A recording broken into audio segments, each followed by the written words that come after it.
Yeah.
Welcome to Coach's Corner, where leaders rise. With Coach Martin Houston, it's time to level your eyes. Empowerment's the mission, empowering every day. Building better people, stronger teams, the championship way. Whoa! From the locker room to the boardroom, this is where it gets real. We don't dodge the tension, we teach you how to deal. Culture killers exposed, alignment restored, engagement rebuilt, retention reinforced. This is where psychological safety meets execution, where friction becomes fuel, not an organizational illusion. We tackle burnout, conflict, pressure, and strain, and turn stressed out teams into cultures that would gain. Emerging or experience, this corner's for you. If you're ready to grow, to lead, to follow through, trust the process, do the work, lean into the grind, because championship cultures don't happen by accident, they're designed. High energy, high standards, high impact too. Behavioral insights, team dynamics, and tools you can use. Not theory on a shelf, this is leadership in motion. Built for real people, real pressure, real devotion. So step into the corner, this is your moment to shine. Leaders are forged here, one decision at a time. So step into the corner, just talk culture. They build it and win with it. All right. Welcome into the Martin Houston Coach's Corner. We're glad to be with you today. We have special guests joining me today. Looking forward to that time. Coach's Corner is without a doubt my new passion. Good morning, Gene. How you doing, man? Good morning, Martin. Good to see you, and wishing you a very Merry Christmas. Same to you, and all of those of you who are tuning in right now, we wish you a Merry Christmas as well. Going to spend a little time with Gene Lewis of Empower Strategy. So it's always fun, Gene, when I go sit in for you at BNI. Yeah. BNI, and I go, I'm here for sitting in for Gene, and then I'll say my name, and they'll look, and it's like he's Empower Strategy with an E. I'm Empowerment. Yeah. And I changed the name. It's Leadership and People Solutions. Nice. That helped a little bit, but nice. Definitely glad to have you with us. Thanks for jumping on. Sure thing. Today, Gene, if you're looking for kind of a title for today's, Coach's Corner, if your story is broken, your growth will be too. And so we're going to talk about a specific, scenario of how do you build a brand? How do you go after clients in a market where people don't really change? Let me say it this way. We're going to look at as if college football was still back in the day, Gene, where when you signed a kid, they stayed with you for 4 years. Yeah, you're not in like a distant memory. Transfer portal. That's right. I guess that's the best way to if you want to compare industries. There's today's transfer portal versus back in the day when I was playing, where you actually, once you got there, you were there until. Anyway, let's jump right into this. Tell our audience a little bit about who you are, Gene. But everybody kind of has a why. Why they do what they do. Kind of what's your story behind Empower Strategy and why you are doing what you're doing in the marketing and storytelling aspect of what you do. Sure thing. And just kind of building on your lead in there, if you attend the University of Alabama game, they have the Jumbotron showing the clips of all the old games, and you hear Coach Bryant rumbling, the same things win that always win. Yeah. That's largely what I do in the marketing world. We have just amazing technology today. It's a great time to be alive with what AI can do and everything. But the same principles that build winning brands 100 years ago still apply today. What I do in the marketing world, I serve as a fractional CMO, fractional chief marketing officer, can come into companies and help them grow their business. Just general marketing consulting. And then, in my process, I call it strategic storytelling. And we really have 3 components to that. One, we want to build your story. To your point, your why. My why is watching small businesses struggle, watching mid-sized brands struggle to grow their business and going and paying hundreds of thousands of dollars for resources that don't work. My why was to come in a much more affordable, accessible model, bring 35 years of proven brand experience across multiple brands, multiple industries, help them build their story, help them invite prospects into the story, and help them grow their business. I get charged up when I see a client have success. That is truly my why.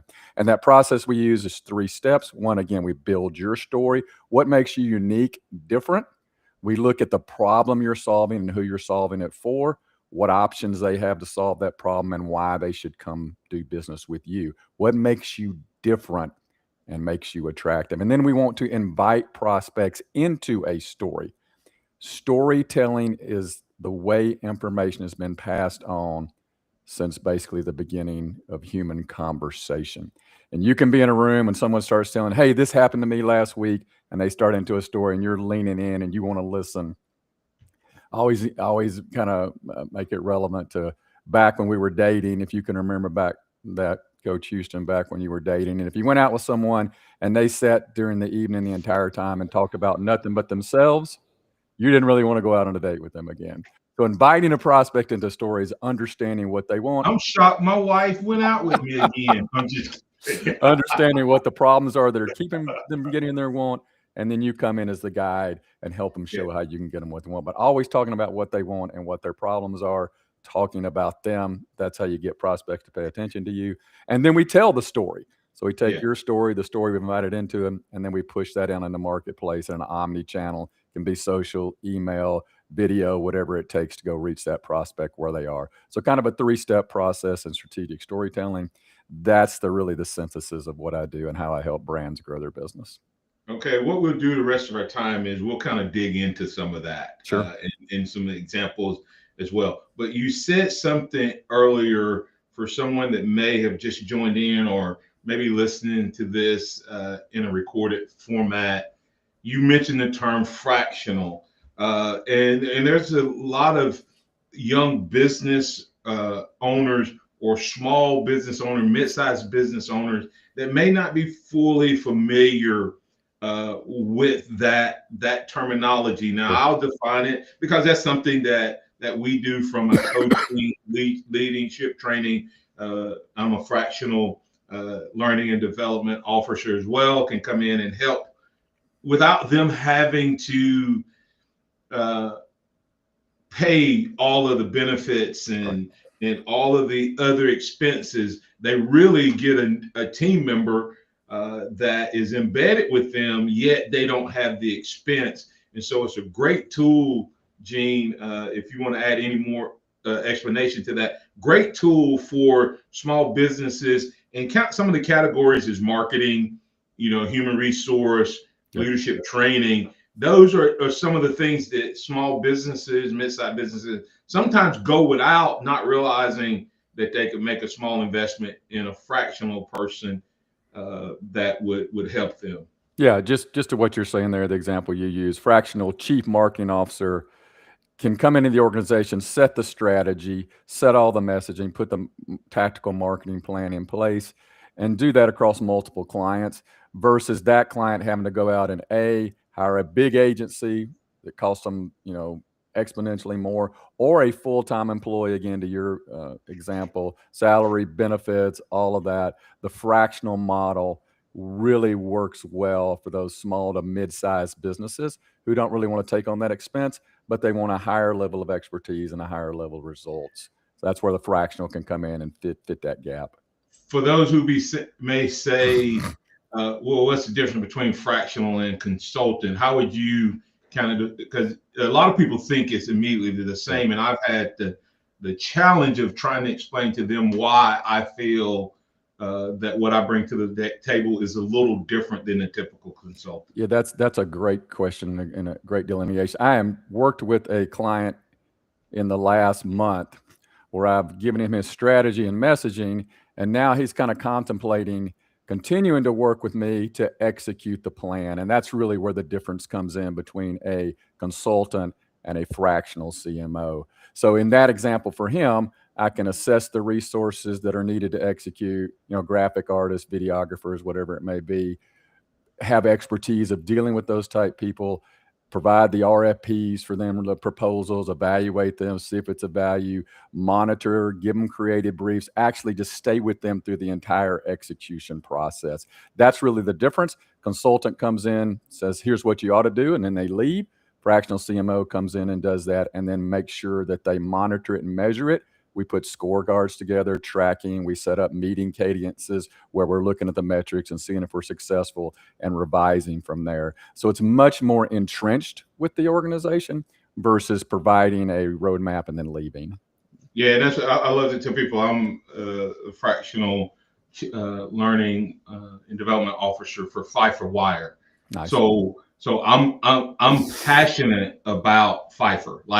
Like even though I'm not doing something today, I'm on point for looking at what's happening at Pfeiffer. Right. I stay connected with Pfeiffer. I don't move on Right. to my next gig And so when I do a boot camp or a lunch and learn or whatever, Gene, I'm embedded with them. Yeah, Those are my teammates. that's right. So when I go in there, it's not like some outside guy coming in, and when I say, hey guys, I want to learn more, and they see me around, and sometimes I'm around when I'm not coaching or training. Yeah, I'm just there as a team member to learn more. So it's such and you use the term embedded, and that is a great way. I tell people I'm a team member, hmm uh, a Fifer. I'm not fully employed, but I am a team yep, member in that sense. Sort of like, if I can use an analogy, like Nick Saban would bring in. Now it's become their full time, but he used to always bring in like an analyst between like the bowl games hmm to get, and then those people would begin. The Lane Kiffins hung around, and then they ultimately became a part of the team. yep, I'm not saying that's what's going to happen, right. but it's a different level of investment. So when you're working in that capacity, they're getting someone that's really vested in their business, not just in that transaction. Exactly. So You share in the wins, and then if there's something not working, you're in there to fix it and make it work. that's right. That's Yep. right. So let's get back to what we were talking about what you offer. You listed out 3 steps.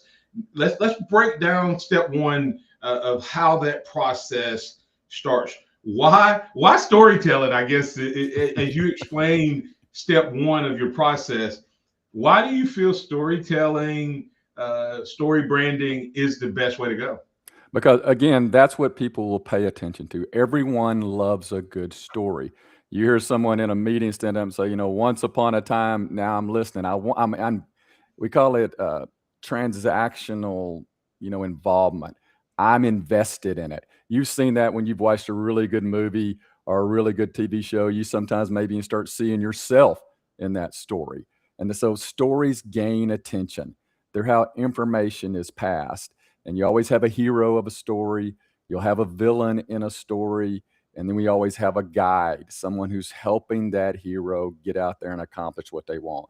So that's how we kind of build it. In that first phase, we're all about the brand and the person and the company. We want to know what their story is. Why are they doing what they're doing? The why. Why are they really doing it? What major problem are they out there to fix? What have they seen that they want to change? What gets them up and drives them to go make a difference? Who are they doing that for? And in this stage, we really after the segment. What market segment makes the most sense for that brand's product or service to go solve? And then we always get into, and here's really where the differentiation starts to happen. What options are out there now for that segment to solve that problem? So we look at all those options and we start saying, where are the gaps? What can we do better? Can we redefine a category? Can we create a new category? And once we have all those gaps and understand where we can live, that's what we call positioning. So where are we positioned? And from there, we develop a value proposition. And that really is the outcome of that first phase, that value proposition. A good example, Uber. Uber came in, evaluated all the things that were happening in the taxi service, the problems, the frustrations, and they developed what's called the rideshare category. Totally different way of getting from point A to point B than had ever existed with a taxi. And they differentiated along all those frustration points that people were experiencing with taxis and created the rideshare category. And what's fascinating, they continue to innovate there. I've seen recently where you can request no conversation. If you want to book a ride and have no conversation, you can request that on their app. That's how ingrained they are in really understanding the customer and wanting to deliver that service and rideshare. So that's phase 1, really understanding the brand's story. Yeah, and those who may or may not know, I'm a pastor, and so there's always great examples sometimes in scripture, and you talk about storytelling. One of the things that separated Jesus so much was he used the term parables, but he tells stories, like a farmer or like the athlete who runs. And I tell people often, if the Bible was being written today, it would be like when when you're wanting to forgive something or forgive someone, it'd be like clean out your cache, like such and such. Like you would tell someone, hey, just remember how you reboot your computer. That's the way. It's just little things like that. But people, I think storytelling does a couple things. And one, Gene, is it creates an image as you're telling the story. It gives an image versus if you just talk about a feature or a price, that's good, but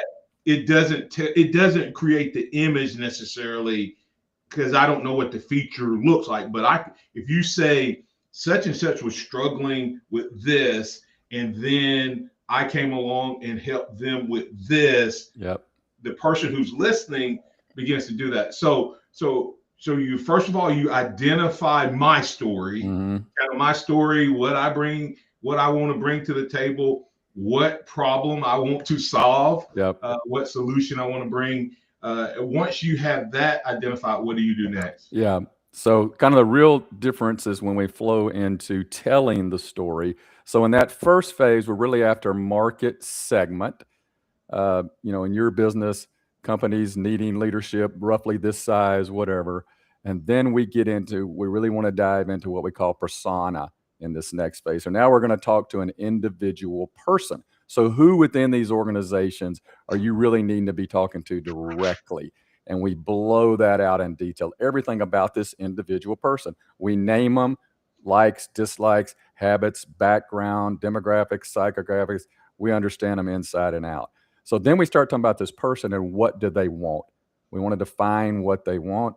And then we've established that major problem in phase one. Now we want to blow that out more. What are their frustrations and what are they dealing with? What's the pain points keeping them from getting what they want? And then they meet the guide, and the guide is the brand. The guide is made up of two components: empathy. Anytime you can express that you've walked the same path, experienced the same frustrations, gives you credibility. People want to deal with people who've experienced the same things they have. If you don't have that, if you can prove that you've helped others dealing with the same thing, that's a big component of empathy. And then credibility and authority.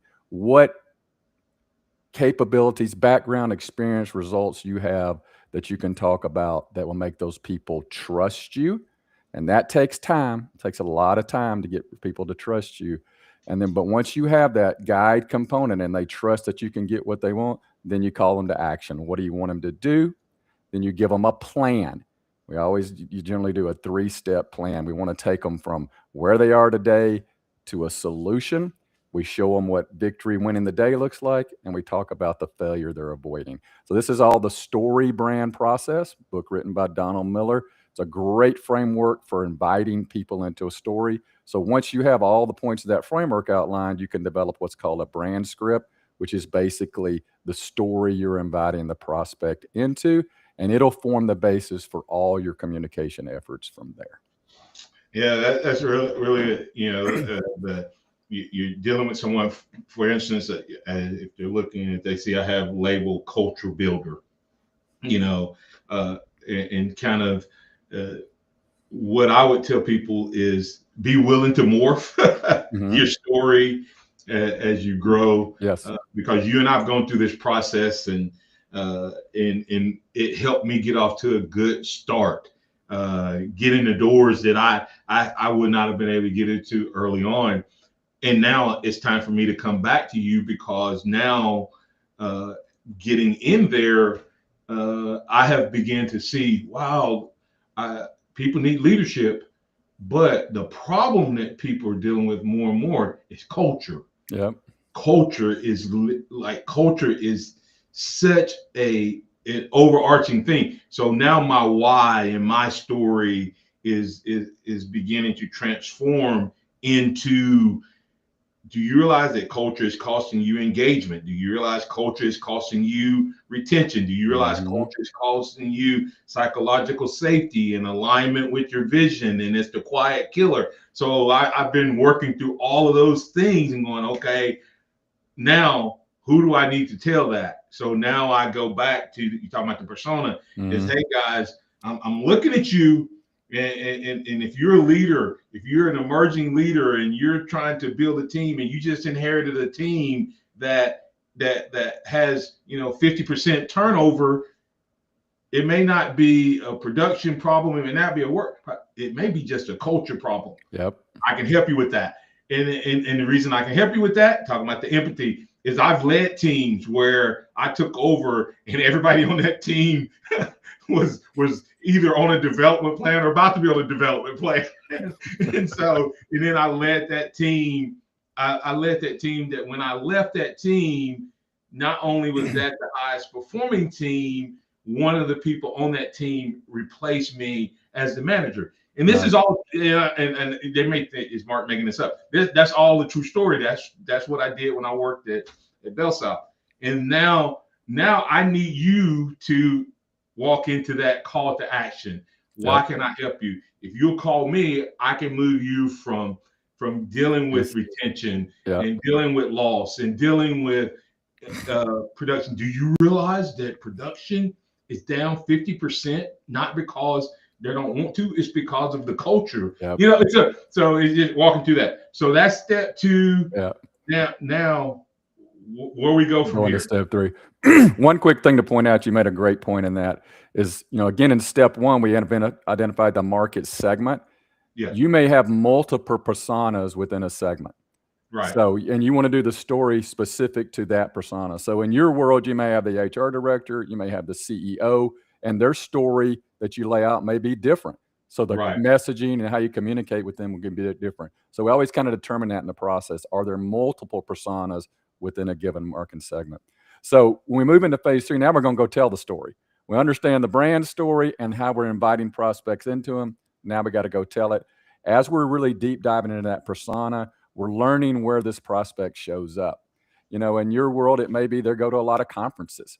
So you want to make sure that you've got attendance at conferences, that you've got keynote presentations that tell the story, so you can meet that person where they are. They may be heavy consumers of Facebook or Instagram. So you want to show up there. So you learn all that. Where is this person showing up? And then who's influencing them?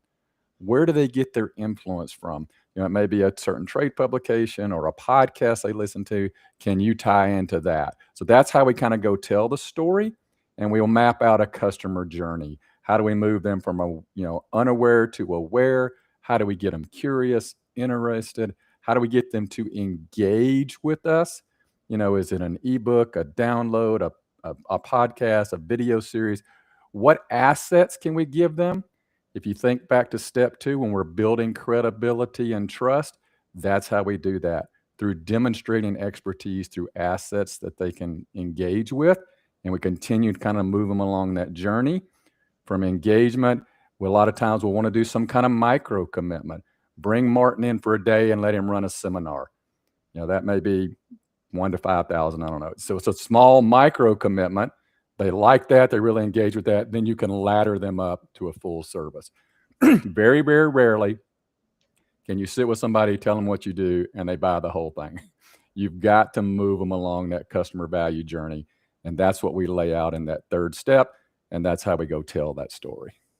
Yes. And the neat thing about that, real life, I'm now the fractional learning and development guy at Pfeiffer, but my first thing was to invite them to my Live to Lead conference. And then ask them for an opportunity to do one event. Just try it out, see what you think. And from there, it went to one thing. And then, hey, can you come back and do this? Yes. Can you, our team really like that? Do you do anything on where they begin? If you're at the right hero, at the right person, the right persona in the story, they may have more things that you even have to ask about. And so, but back to your point, you said something really good, and then we're going to come back to this 3rd point. You said it's about telling the story, but the story is not about me. You got it. It's about what I can do to help you. Them. In other words, it's not just like, oh, hey, I did this. No. I tell what I've done, but the goal of telling what I've done is so that they see the benefit to You them, got it. not the benefit to me. In other words, I'm not selling them, Gene, on the fact No. that I'm a good trainer. I sell them on the fact that the training that I offer will help eliminate culture killers. You got it. It will help their culture be better, or it'll help their team grow and develop. So Yeah, and that's what happens if you skip step 2. So we come out of step 1, we got this great value proposition. Now we're out telling everybody how great we are. Step 2 really dives into that person. What are they experiencing? What frustrations do they have? And that's what we talk about. So just like what you said, do you ever experience production down 50% and really don't know why? Yeah, yeah, I want to know more about that. You're not saying, "Hey, I can solve all your problems." You're saying, "Hey, do you have these problems? Do you have these frustrations?" Well, here's something you may want to think about, and you start giving them those assets. And there's a really great Bible verse. It is written. Remember, you told me how to say it is written. right.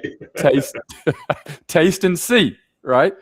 Yes, right. Jesus talks about taste and see. And that's what kind of these assets do. Let me give you a taste so you can see for yourself. And again, you start building that trust. Your Live to Lead conference. I got value out of that. I like the way this tastes. I want to see more. And that's how you start really building credibility and Yeah, trust with them. absolutely. And Gene, as I'm going to tell a little bit about the Live to Lead, but before Sure. I do that, I want to circle back on a couple things that you mentioned in that, and then we're going to share like a specific story of yours. But think through kind of, you mentioned terms like hero and the villain. What does that mean if I'm a company, I'm a person out there listening right now? What does that mean to me? What's the translation of that in terms of I if I see it, how do I know that Yeah. okay, this is story branding? Because sometimes people may not call you, but they may see it working for somebody else, and then they go, hold on, I heard a guy on Coach's Corner, Yeah. Coach Houston, talking about this. So explain a couple of the elements Sure. of what story branding is. Yeah. The hero is really the center of the story, the main character in the story. In your world, that may be the emerging leader. He just got promoted to a VP level. Now he's over a whole department he knows nothing about. And the villain in that story may be employee disengagement. He just took over a department, kind of like what you mentioned, where everybody was, about to go on review. So that's the villain, is it's just disengagement. I got to fight against that. And here's all the problems I'm experiencing, that and frustrations. And what I want is a department of harmony and high productivity. So how do I get that? So that's kind of where the hero comes in. We want to move them to winning the day, which, victory looks like I'm highly valued in my organization. I may be up for another promotion, and I'm running a really smooth, high productive department. Failure, we always want to talk about failure or what's at stake. Say, I may lose this job, may continue to experience horrible turnover. How do I make sure all that doesn't happen? How do I avoid that failure? What's at stake here? It's very important. And that's how you kind of start outlining the points of that framework and building that story. So he sees himself having success when he follows your plan and your path for him. The one of the things I call it the threefold cord of leadership, and I think story branding probably does this. And I had not thought about this until you were just telling that story. But I do a teaching called the threefold cord of leadership, and it's the foundation of leadership. It is trust, buy-in, and connection. Yeah. To me, those are, and here's the thing, it doesn't matter which one that those you start with, you can get to the other one. If you have a connection, you can get buy-in. If you have buy-in, you can get trust. If you have trust, you can get connection. How does, as you've explained this, man, I'm going, that's exactly what story branding does. It really does build trust, Yes, build buy-in, and build connection in those elements those three elements we've talked about. absolutely. And that building trust and all three of those elements really come in that guide part of the story. it can take up to 32 touches. From the time someone comes to know about you, it can take 32 touches before they even sit down and talk about wanting to do business with you. And that's where you're building that trust connection. And that's where, again, a true guide shows up to help you. And I always use this example of a building products client I was working with. This owner of this company was just well known in the kind of construction industry he worked in. He was the kind of person that someone could call that's not even a client or customer and ask him a question about what he should do, and he knows that person would give him good advice, whether it used his products or not. That was the level he had achieved as a guide and just a strategic partner, strategic leader. That's where you want to get to, where even if it doesn't benefit me directly, people are going to come to me seeking that advice, because ultimately it will. When you position yourself that way and you're truly out there to help that person get what they want, solve their problems, and win the day, that's the making of a guide, and how people, again, build trust and connection with you when you're willing to do that and show up and do that.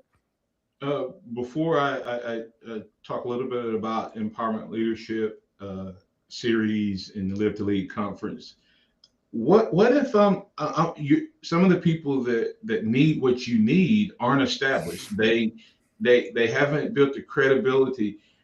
Is there a way for someone that's new that may not have? What if I don't have the story myself? Right. What if I don't have? Can I borrow or parlay empathy and credibility? How do I get that? It's sort of like the college student that wants the job, that they want the job and the person want to hire them, Sure. but they require them to have experience, but they can't get the experience without the job. Yeah.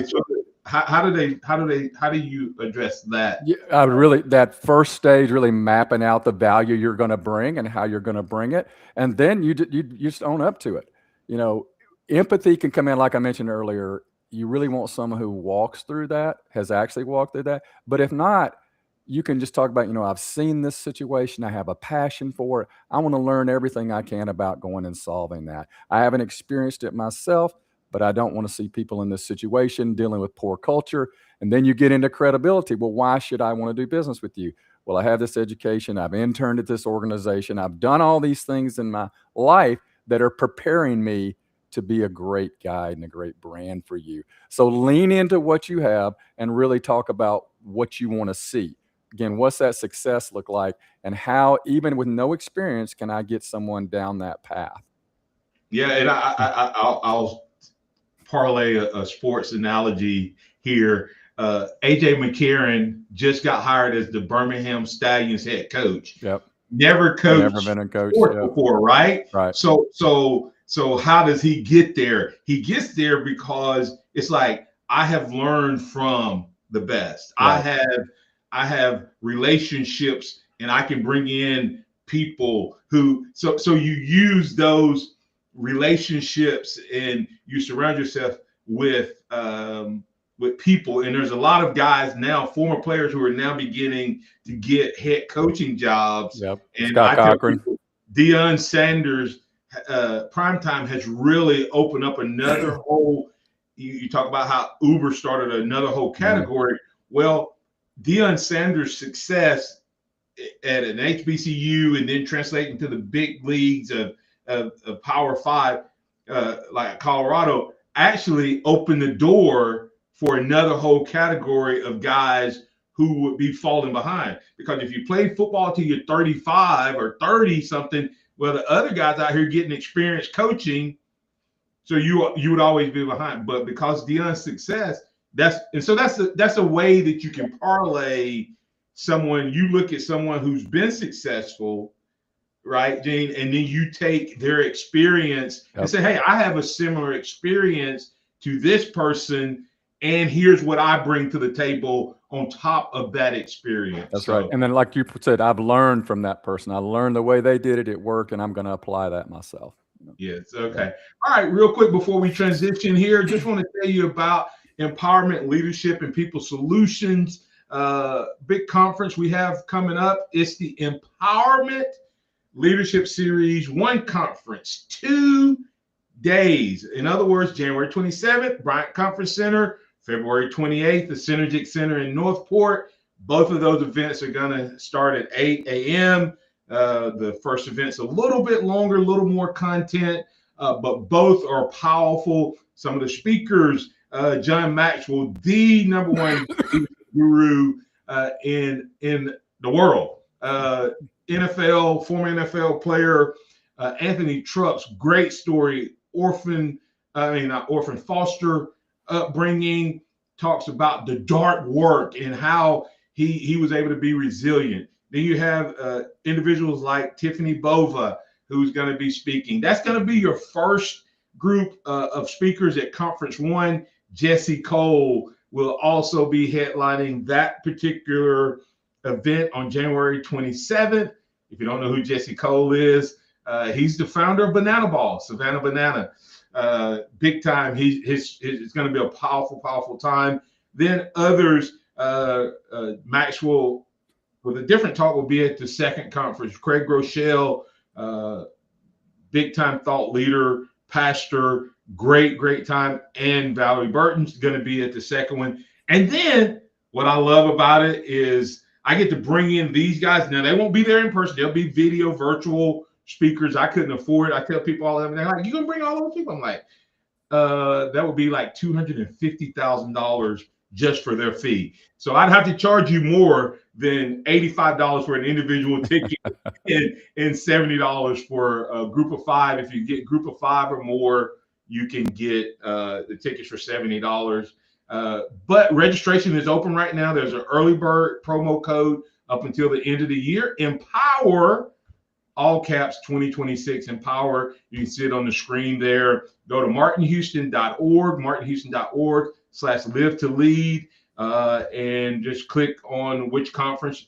Both conferences are going to be individualized. It's not the same conference. It's just one conference spread over 2 days, different speakers, and there's a special service going to happen after the first one. Going to be a great time.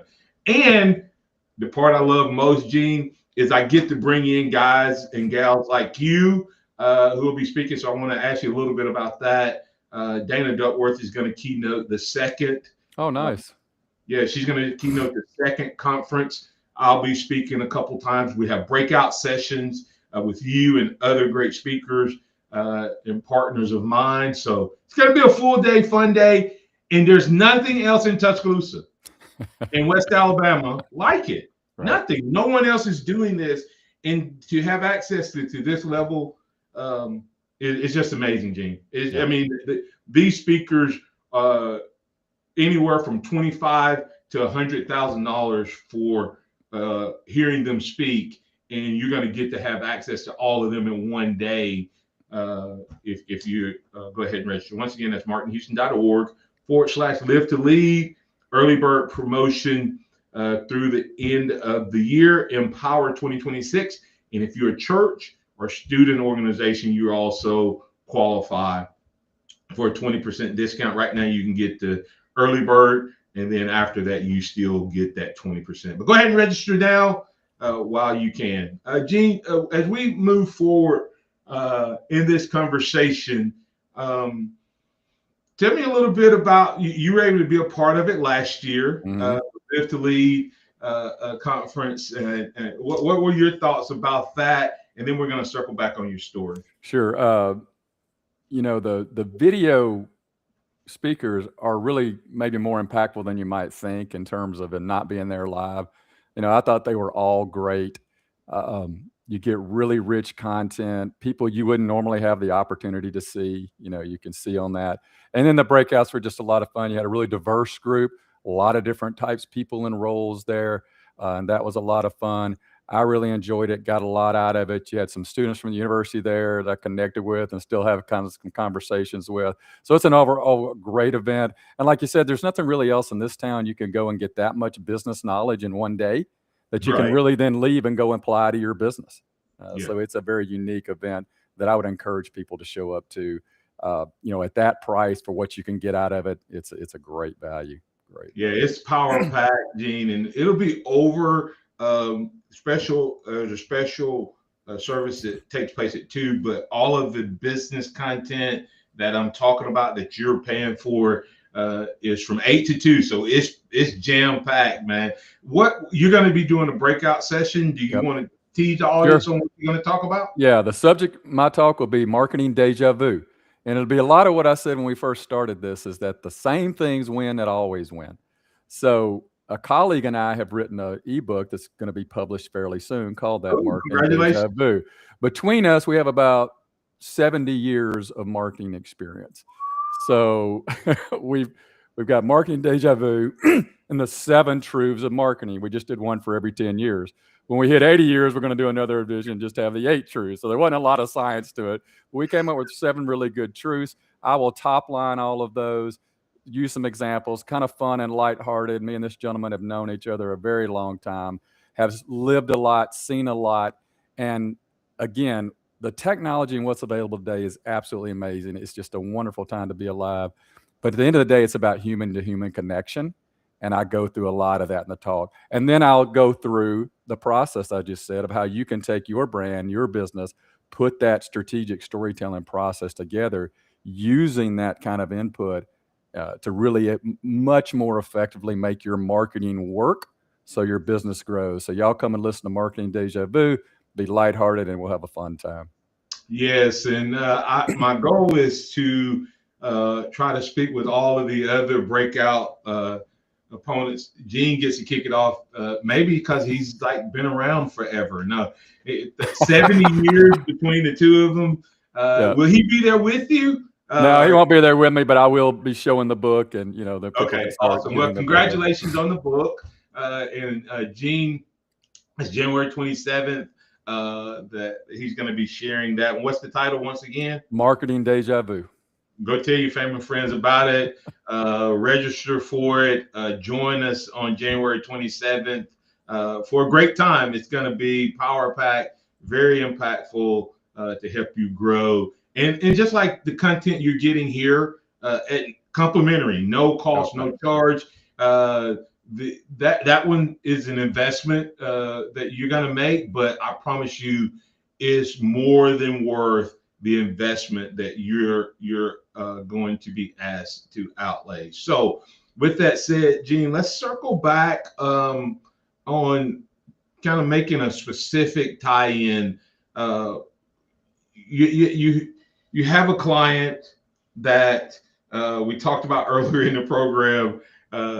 They're in an industry and they want to grow market share, but they have some challenges, or they want to grow some market share, right? And they have some challenges that story branding versus traditional marketing versus how you do things in this market is different than you do in another type of market. So let's kind of break that down, set the stage for it. Then I'll ask you a couple follow-up questions. Yeah, you're talking about kind of what we would do going into an organization like that? Yes. Mm-hmm. Yeah. Like let me, for instance, I have no idea, and I don't want, we're not talking about the specific client. We're using that client story. Yeah. But for instance, in the insurance industry, people shop all the time. Right. But in other industries, they don't shop. I got you. Yeah. And so how do you approach that company that doesn't necessarily aren't always on the marketing front, but they want to now try to convince people to consider working with them? Yeah, I got you. A very tactical example of that is a client I'm working with now where they're in a category that not a lot of people are using. It's kind of an emerging category. It's been around probably 5-6 years, but still kind of what you'd call low household penetration.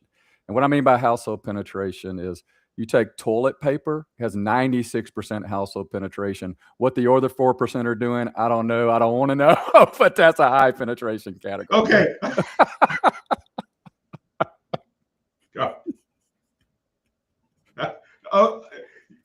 You just throwing stats. I'm a marketing guy. We have stats. Okay. All right. That just okay. I don't even know if I can recover from that one. I'm using it to set an example. This category would have very low. It's probably less than 1%. probably Okay. much less than 1%. And but Okay. they're in here now. They're running paid ads, Google ads, search ads, all this type of thing. And every headline is a price point or a savings. So now what they're kind of setting up with that is, so there's somebody down the street offering a similar process. I want to take that user and get them over to my shop with this price promotion.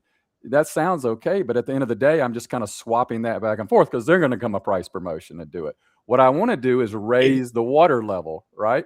I yeah, want more people to you end use up the category. driving you may win the business, but at some point when you go back and forth, Yep. you can actually it becomes a cost leader. And if you don't have more product line, Yep.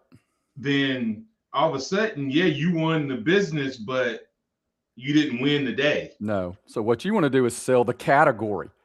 So their business is going to grow, but so is yours, because now you've got more people coming into the category. Rising tide will lift all ships. But when you're Okay, at that level of penetration, you want more people shopping that category. let me give a great example of that personal. Sure. When I started Live to Lead last year, and I asked you and other speakers to come, some people said, "Why are you inviting other local speakers in Right. Tuscaloosa?" Because Martin, if you invite them, then they're going to take away opportunities. Where if you were just the only speaker, Yep. then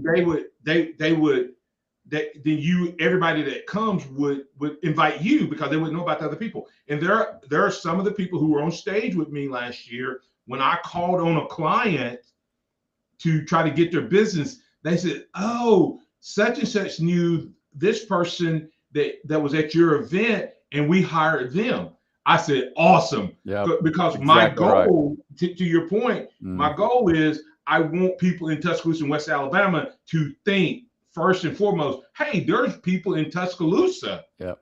that instead of thinking they have to go to Atlanta or Dallas or whatever. So you're telling them you're taking them from competing on price Right. to building the brand And or the the category. category or And the the industry. category. Yeah. And the The category. industry. Yep. Yeah. Okay. A good example of this from the real world is I used to work for Mrs. Smith's Pies. Most people are familiar with Mrs. Smith's frozen pies. 35% household penetration, and 90% of that was consumed 2 weeks of the year, Thanksgiving and Christmas. So you had really heavy price promotion. You're trying to steal it from Sara Lee, just swapping that back and forth. The real goal of that business was to get more people to eat frozen pie. If you raise that household penetration to 50%, it'd be huge, huge. So that's what understanding your business really starts in, that first building your story. What's going on in this business? What's going on in this category? Is it a low usage category? How do we get more people using it? Or if everybody's using it, then I got to start developing my primary brand strategy. Why is my brand superior to another brand, and get them over there? But just understanding that can then manifest itself in the way you actually go to market. And yeah, that's a great example. People don't really think of strategic consultants and speakers and all that in Tuscaloosa. Now we're building the awareness of that as a category, and everybody will win. Everybody wins with that. Absolutely. So, anything specific that I didn't hit on that you say I'd like to make sure the listening audience know this?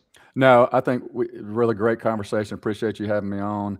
I would encourage people to come that Live to Lead. I'd love to have come listen to Marketing Deja Vu. You'll get a lot out of it. You'll get a lot out of the other speakers there. Again, for the time commitment and the ROI you can get coming out of that, is just a huge opportunity. We'd love to see a packed house there for Live to Lead. Yeah, a couple of rapid fire questions for you to get out of here. Just drop some knowledge. What should leaders focus on first if they are wanting to grow their brand? What should leaders focus on first to grow their brand? Yeah, or owners or your marketing audience. What should I they? would really help them be able to answer the question, what do you do? If they hem and haw around that, then they don't have a really defined value proposition. And we always use a structure, a problem, solution, outcome. So what do you do is not, we've been in business 30 years, we have these features and whatever. It's really the problem you solve, the solution you're offering, and what that prospect gets. So if they hem, that's the first place I'd start. If somebody asks you, what do you do? What do you say? Okay. And then how does leadership behavior either reinforce or sabotage their investment in marketing? Leaders are the ultimate guides, right? They're the guides helping their heroes get what they want. Do they show up with empathy? Are they understanding what their stakeholder hero is going through? Do they understand the problems? And then they have the credibility to help those people get what they want. So really lean into those guide elements of empathy and credibility, understanding what your hero wants and what problems they're facing. What advice would you give to a leader who is wanting to grow slash scale their business, which may mean expanding market, et cetera, without losing trust with their existing audience? A lot of what we just talked about, understanding the dynamics of your category, what value are you bringing to the table, what segment are you going after, what personas in there make sense, and then how can I position to a much larger market opportunity? Is it creating a new category? Is it just redefining what I do to play in a much bigger pond? Coca-Cola Company, sugar sweet beverage is kind of where they started, and then they basically said all liquid consumption. So they have something in each of those segments. How can we define what we do in a way that really broadens the pond that we can fish in? That's the best way to scale. And if you can really create a new category perception in that, it makes the path easier. All right. Why Gene Lewis and Empower Strategies, and where can they find you? You find me at empowerstrat.com. You find me on LinkedIn. And why you should do business with me is just those things I've talked about. I've walked these paths with these business owners. I'm a business owner, and we have a proven process. Just over the last 5 years, I've probably dealt with 30 plus clients, all with some level of success with their business, growing their brand. Just had a client recently that's had their biggest year of new business in the last 5 years. So these processes work. You just got to have the right kind of guidance to understand your story, invite the prospects into a story, and then go tell that story. All right. Tell them where they can find you one more time, Gene, and make sure that they know how to contact you. On the web, empowerstrat.com. You can reach me at glewis@empowerstrat.com. And then on LinkedIn, it's also glewis empowerstrat at empowerstrat. Yeah. And Gene, do you actually have a free assessment that can help them on your Yes. site? Yes, there is an assessment on the site, and there's going to be a special offer for those that come to Live to Lead about having a free Build Your Story session, only for those that come to Live to Lead conference. So we'll have that opportunity. All right. All right. That's awesome. That's awesome. Well, hey, that's Gene Lewis, Empower Strategies, empowerstrat.com. You can find him there. Go take that free assessment, learn more about how he can help you as he learns more about what you do. As we wrap up this edition of Coach's Corner, I want to thank Gene for his time. I want to thank you for your time. And I want to remind you one more time, join Gene and I and so many other great leaders, local and national leaders, on January 27th at the Bryant Conference Center and February 28th at the Synergic Center. Both events start at 8 a.m., 7 a.m. doors open. It's going to be a powerful time. You can register at martinhouston.org/live to lead, or just martinhouston.org. Click the Live to Lead, and it'll take you to the registration links and give you a little bit more information about the event. There's an early bird code available, Empower 2026, all caps, Empower 2026. And we'd love to have you be a part. It's going to be a powerful day that you don't want to miss. And hey, this has been the Coach's Corner. I'm Martin Houston. Hey, I do this because I love to do three things. That's to empower better people, stronger teams, and a championship culture. If you have a culture that's costing you engagement, alignment, productivity, psychological safety to your employees, conflict, etc., we can address that. We'll eliminate the culture killers. Go to martinhouston.org/book me, and you can set up a Discovery Impact meeting. So love to have you. Thank you. Thanks, Gene.